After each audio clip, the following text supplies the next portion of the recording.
এখন তো হাতটাকে নিয়ে মা মা আমার হাত কেটে গিয়েছে মা। আমি যদি নিজে নিতে পারবো, শুধু খাওয়াটা ঘুমাতে। আরে কি বললি একবার বল। নিজের নিজে ডিসপেশন নিজে নিতে পারবো। ডিসপেশনটা মানে কি? ডিসপেশন মানে নিজে তৈরি। হ্যাঁ নিজে তৈরি। ডিসিশন ডিসিশন ডিসিশন ডিসপেশন কি সব বলে উল্টো পাল্টা ইংলিশ। ডিসিশন বলছি, ডিসপেশন। হ্যাঁ তুই তো ডিসিশন ডিসিশন বলছি।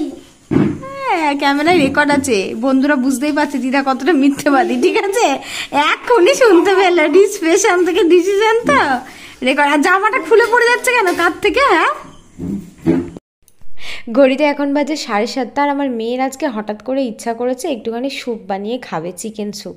তো আমি বলছি আমি এখন ভালো লাগছে না, বানিয়ে দিতে পারবো না। ও নিজেই গাজর টাজর নিয়ে এসে দেখতে পাচ্ছ ছুলতে লেগেছে। আর আমি আমার মেয়েকে একটু ভাঙিয়ে বলেছিলাম যে ওর হাতটা কেটে যাবে, কিন্তু ওর হাতটা কাটেনি, মাঝখান থেকে দেখো আমারই হাতটা কেটে গেছে।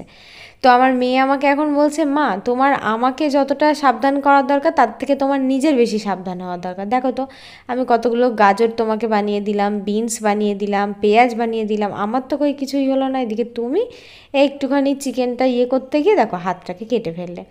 তো যাই হোক, এটা হচ্ছে চিকেন। আর কড়াইটাকে বসিয়ে দিয়েছি গরম করতে। তো একটুখানি রসুন আর আদা হচ্ছে তোমার লাগবে আর কি, মানে কুড়ে নিতে হবে আর কি। তো আমার কুড়নিটা না পাচ্ছি না, ওই ছোট্ট সাইজের একটা কুড়নি ছিল সেটাকে পাচ্ছি না। তো কি করব এখন, ভাবলাম যে থেতো করে নিলেও হবে না। তো এখানে একটা ছিদ্র করা ডেস্কি ছিল, তো রসুনগুলোকে ছাড়িয়ে নিয়ে ভাবছি এই ডেস্কির মধ্যে একটু একটু করে হাতটাকে মানে একটা একটা করে রসুন নিয়ে দিই।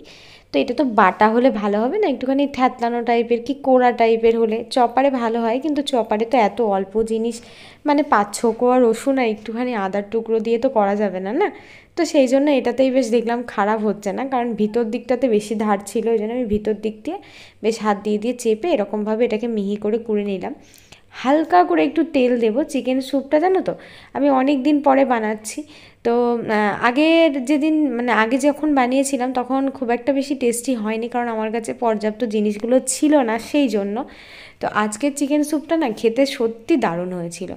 একটুখানি কড়াইয়ে সাদা তেল দিয়েছিলাম, তার মধ্যে রসুনটা আর যেটা আদাটা দেখতে পেলে কুড়ে নিয়েছিলাম ওটাকে দিয়ে প্রথমে ভেজে নিয়েছি।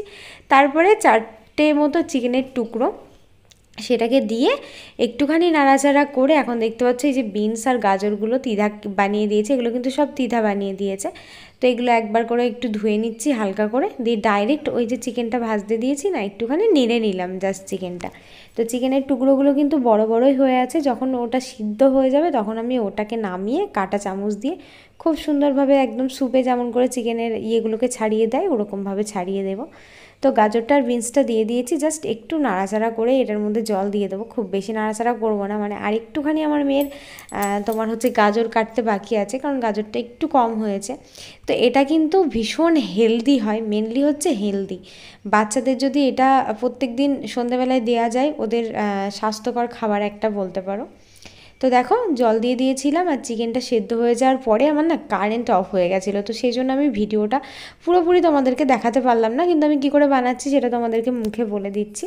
তো চিকেনটাকে তুলে নিয়েছিলাম, দেখতেই পেলে যে একটু আদা রসুন দিয়ে নেড়ে তারপরে চিকেনটা দিয়ে একটু নাড়াচাড়া করে সবজিগুলো দিয়ে জল ঢেলে দিয়ে চিকেনটা সিদ্ধ হয়ে যাওয়ার পরে খুব সুন্দরভাবে কাঁটা চামচ দিয়ে চিকেনগুলোকে এরকম ছাড়িয়ে ছাড়িয়ে একদম করে নিয়েছি। তারপরে তোমার এর মধ্যে একটুখানি গোলমরিচ, মানে গোলমরিচ আমার ঘরে ছিল গোটা মানে গোলমরিচ, আর আমার মেয়ে আমার ভিডিও করছে, তো মোটামুটি 7-8টা মতো গোলমরিচ বেশ ভালো করে গুঁড়ো করে এর মধ্যে দিয়ে দিয়েছি, কারণ এই গোলমরিচের ফ্লেভার ছাড়া কিন্তু স্যুপটা অসম্পূর্ণ।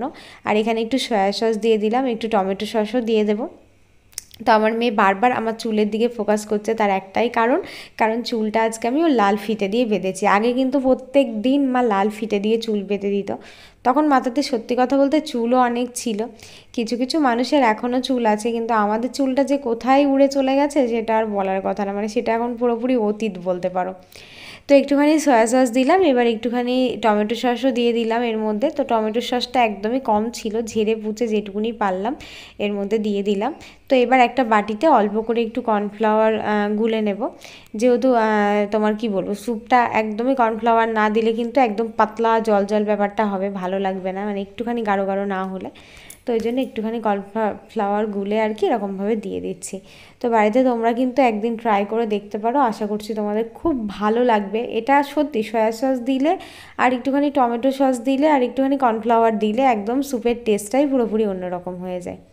তো ফাইনালি আমার স্যুপটা রান্না কমপ্লিট। এবার চলো একটু লবণটা লাস্টে চেক করে, তো আমাকে দেখতেই হবে, নাহলে লবণ আমার কোনো দিন ঠিক হবে না। তো এবার একটু চেক করে দেখে নিচ্ছি। তো মোটামুটি দেখলাম একটু কম হলো, এই জন্য একটু হাতটা ধুয়ে আবার হচ্ছে একটুখানি লবণ দিয়ে দিলাম, ব্যাস চিকেন স্যুপ রেডি।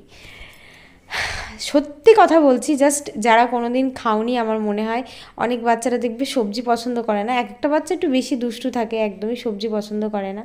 তো আমি একটুখানি তোমার বাটিটা ধুয়ে আর কি একটুখানি জলটা দিয়ে দিলাম। এবার একটুখানি ফুটে যাক, ফুটে গেলে এটাকে নামিয়ে দেবো।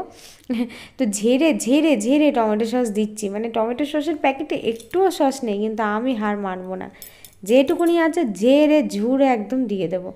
তো লাস্টে একটুখানি কি দিয়েছিলাম, যাই হোক ভুলে গেছিলাম, নিজে দিয়েছি তো একটুখানি গোলমরিচের গুঁড়ো এক্সট্রা ছিল আর কি, রয়ে গেছিলো, ওটাকেও আবার ওর মধ্যে দিয়ে দিলাম। তো চলো এবার ঠান্ডা, একটুখানি ঠান্ডা, এটা কিন্তু গরম গরমই খেতে হবে, মানে হালকা হালকা গরম গরম থাকতে খেতে হবে। আর তিধার তো ভীষণ ভালো লেগেছে খেতে।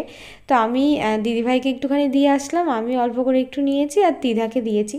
তো তিধা এত ভালো লেগেছে, আমি যতবার ওকে চাইছি মানে আমাকে একটু দে, বলছে না না দেবই না, এখন টেস্টি হয়েছে তো ওই জন্য তুমি বারবার চাইছো, তুমি তো করতেই চাইছিলে না। আজকে স্যুপটা দারুণ হয়েছে একদম খেতে। প্রথম যেদিনকে স্যুপ বানিয়েছিলাম সেদিনকে অত ভালো হয়নি, কিন্তু আজকে স্যুপটা বেশি ভালো হয়েছিল, তাই তো? পাঞ্জাবে তো ভালো নেই, ওই পাঞ্জাবি স্যুপ বানিয়েছিলাম, ভালো লাগেনি বলে স্যুপটা আর বানানো হয় না। আজকে আবার হঠাৎ করে মনে করলাম একটু চিকেন আছে, সব দিয়ে বানিয়ে ফেলি, আমাকে একটু দে, মানে দে দে একটু দে একটু দে। এমনিতে এরকম ভাবে স্যুপ কিন্তু বাচ্চাদের করে সন্ধ্যাবেলায় তো আগের দিন যেহেতু সন্ধ্যার থেকে ভিডিওটা স্টার্ট করেছিলাম, তারপরে অনেকটা টাইম কারেন্ট ছিল না, তো সেই জন্য আর রাত্রে কোনো ভিডিও শ্যুট করিনি।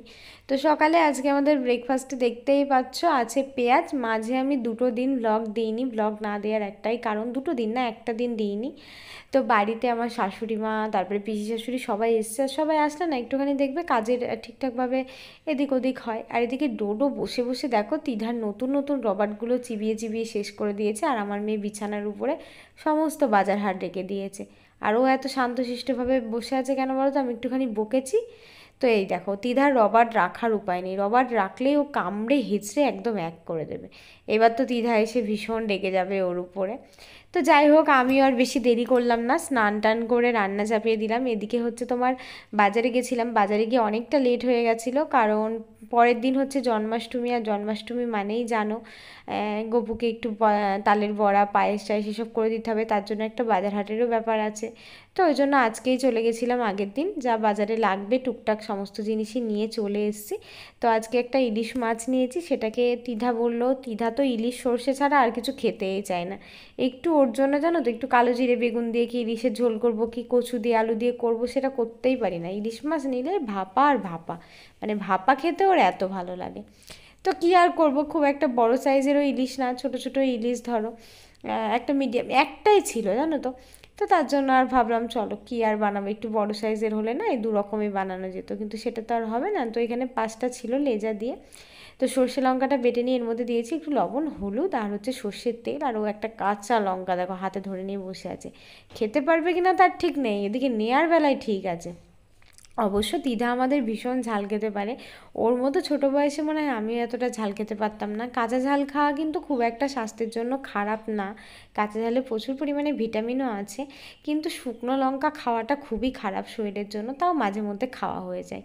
তো দেখো ইলিশ মাছের কোটোটাকে এই যে ভাত ফুটছে এর উপরে দিয়ে দিলাম, মোটামুটি 20 মিনিট থাকলে এটা পুরোপুরি একদম ভাপা হয়ে যাবে।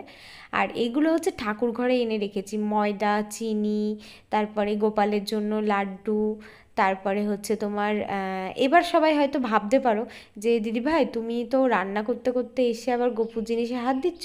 তো এবার একটা কথা বলি, আজকে ভিডিওটা না আমার একটু গন্ডগোল হয়ে গেছে, মানে আমি কিন্তু এটা রান্নার আগেই দেখেছিলাম, তো আমার ভিডিওটা অর্ধেকটা এডিট হয়ে যাওয়ার পরে মানে এটা এদিকে সরে চলে এসছে জানো তো। তো সেই জন্য না এটা রান্নার পরে তোমাদেরকে আমি মানে দেখালাম আর কি। যাই হোক, মাঝ রাস্তায় যেহেতু এটা একটু গন্ডগোল হয়ে গেছে বলে দিলাম, নাহলে অনেকে হয়তো বলতে যে রান্না করতে করতে, আর ঠিকই এটা রান্না করতে করতে মাছ মাংস রান্না করতে করতে করতে কিন্তু গোপুর জিনিসে হাত দেওয়াটা দরকার, মানে উচিত না। এটা আমি তোমাদের আগেই দেখিয়েছিলাম রান্নাটা শুরুর আগে, মানে বাজার থেকে আসার পরে।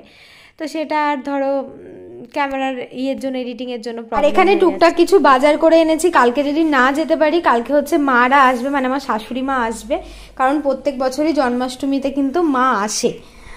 প্রত্যেক বছর বলতে এখানে তো ধরো 2 বছরই হচ্ছে জন্মাষ্টমী, ওখানে থাকলেও তো মা থাকতোই আর কি গ্রামের বাড়িতে, আর এখানে ধরো বহরমপুরে এসে থেকেও মা আসে। আগের বছর তো 1 সপ্তাহ আগেই এসেছিল মাসিকে নিয়ে, তো এবার হচ্ছে একাই আসবে। আর আমার ননদের মেয়েকে আর কি সঙ্গে নিয়ে। কী কী এনেছি একটু দেখিয়ে দিই। একটা বড় সাইজের লাউ এনেছি, এখানে হচ্ছে পটল আছে, বেগুন আছে, কাঁচা কলা, ধনে পাতা, পেঁপে, বেগুন, মাজন, কোলগেট, টমেটো, আর এটা হচ্ছে বিস্কুট, সব রকমই আছে। তো ওদিকে তো গ্যাসে ভাত আর ইলিশ মাছ ভাপাটা বসিয়ে দিয়েছি, আর একটুখানি লাউ ঘন্ট করবো আজকে। লাউটা খুব একটা সচরাচর খাওয়াই হয় না, তো ওই জন্য আজকে কিনে নিয়ে আসলাম। তো আজকে যেটা আমি টাইটেলে দিয়েছি আর কি, তো সেই বিষয়ে একটু তোমাদের সাথে কথা বলি। আমার মনে হয় বাবা মা কোনো সময় সন্তানের খারাপ চায় না, কিন্তু এখনকার দিনের ছেলে মেয়েরা এতটাই পেকে গেছে, এতটাই দুষ্টু হয়ে গেছে, বলার মতো না। মানে একটা পাকার জন্য একটা ন্যূনতম বয়স থাকার দরকার, কিন্তু সেটাও না। আসলে কি বলো তো, টাউন বাজারে তো কেউ কাউকে কিছু বলে না, এই জন্যই আরও বেশি প্রশ্রয় পেয়ে যায়। তো আজকে আমি আমার একটা ঘটনা বলছি। আমি কয়েকটা ছেলে মেয়েকে দেখি, আমাদের এই দিকটা একটু মানে ফাঁকা, তো ওই জন্য কিন্তু মাঝে মধ্যেই লক্ষ্য করি। তো একটা ছেলে মেয়েকে আমি খুব বেশি লক্ষ্য করি, তার একটাই কারণ যে ওই মেয়েটার বয়স খুব একটা বেশি হলে হয়তো 12-13 বছর হবে, আর ছেলেটা হয়তো খুব বেশি হলে 17 কি 18 বছর হবে। 12-13 কি 14, মানে ক্লাস 8-এ পড়ে সম্ভবত মেয়েটা। তো ওরা কিন্তু প্রায় সপ্তাহে 1-2 দিন করে না, ওই আমাদের বাড়ির সামনে দিয়ে দেখি, এই যে বর্ষন্দে বাড়ি যাওয়ার যে রাস্তাটা, ওইখান দিয়ে যায়, মোটামুটি 1-1.5 ঘন্টা ওখানে মানে স্পেন্ড করে, তারপরে আবার ওরা রিটার্ন চলে আসে। তো এটা ওদের কমন ব্যাপার, এটা আমি কোনোদিনই তোমাদের সাথে শেয়ার করিনি। কিন্তু আমার সবথেকে একটা জিনিস খারাপ লাগলো, ওদের মধ্যে ন্যূনতম একটু লজ্জাবোধটা নেই। কালকে আমি দেখি আর কি রাত্রে, যেদিন আর কি আগের দিন স্যুপটা বানালাম, তো জানলার ধারে বসে বসে স্যুপ খাচ্ছিলাম, আর দেখি ছেলেটা মেয়েটাকে কোলে করে নিয়ে আসছে। ওটা দেখে আমি সত্যি কথা অবাক। তো আমার মেয়ে আমাকে দেখাচ্ছে, মা দেখো দেখো এই দাদাটা আর দিদিটা, এ প্রত্যেক দিন কী করে মা, এই দাদাটা আর দিদিটা এখানে থাকে। মানে একটা বাচ্চা, বুঝতে পারছো, এই দাদাটা কেন দিদিটাকে কোলে নিয়েছে মা। তো আমি আর আমার মেয়েকে কি বলবো, আমি বললাম, তো জানতে পারলাম যে ওরা দুজন হচ্ছে গার্লফ্রেন্ড। তো এখানে ধরো কেউ কাউকে তো কিছু বলে না, ওই জন্য মানুষ এইসব বদমাইশিগুলো করার সাহস পায়। তো আজকে সত্যি কথা বলতে আমি ভীষণই রেগে গেছিলাম। আমি বলছি, এই তোরা কে রে, প্রত্যেক দিন এখানে আসিস, দেখবি বলবো। তো এরকম ভয় পেয়ে গেছে। হ্যাঁ দিদি, আমাদের দুজনার পড়া ছিল, কিন্তু ওরা দুজন ভাই বোন না, আমি সেটাতেই বুঝতে পারলাম। কারণ ওরা যেহেতু যায় এই রাস্তাটা দিয়ে, ওদের কোনো দরকার নেই এই রাস্তাটাতে, কারণ এই দিক দিয়ে যদি ওরা ওই দিক দিয়ে বেরোতো তাহলে কিন্তু সন্দেহটা হতো না, কারণ ওরা প্রত্যেক দিন এই দিক দিয়ে আসে, আর ওই আবার একটুখানি থেকে আবার ঠিক এই দিক দিয়ে রিটার্ন চলে যায়। তো এইটাতেই আমার বেশি সন্দেহ হয়েছিল আর কি ওদেরকে। তো তারপর বলছে, না না দিদি, একসাথে পড়া ছিল তো, একটুখানি এইদিকে দরকার ছিল তাই গেছিলাম, একটা কিছু কেনার ছিল গেছিলাম, এদিকে কি কিনতে যাবে বলো তো। কিন্তু ওরা যেহেতু ফোনে, আর পুরো জানো না এই জঙ্গলের মধ্যে একটা লাইট জ্বালাবে না, পুরো একদম অন্ধকারের মধ্যে দুজন মিলে যাবে। তাহলে ভাবো, মানুষ তো একটু মানে শিয়াল টিয়াল সাপ টাপ এগুলোকেও ভয় করে, সেটাকেও ওরা ভয় নেই। তো আমার মনে হয় বাচ্চাদের মা বাবার একটু বাচ্চাদেরকে দেখে শুনে রাখা উচিত। ছেড়ে দিলাম, আর মা বাবাই বা কী করবে, ছেলে পিলে যদি পড়ার নাম করে এসে দুষ্টুমি করে। দুটো রান্নাই কিন্তু খুব সিম্পল হলেও আমাদের বাঙালির কাছে ইলিশের পদ মানে ভীষণ টেস্টি, তো আর কিছু চাই না। আর যেহেতু দুটো পদে ইলিশের ছোঁয়া আছে, সুতরাং ভালো তো লাগবেই। তো চলো প্রথমে লাউটা টেস্ট করে দেখি।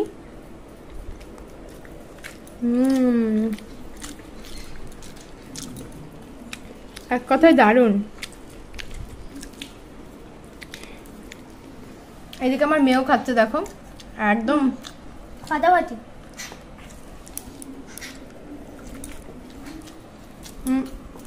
এখানে নিয়েছি একটু আচার, নিবা আচার?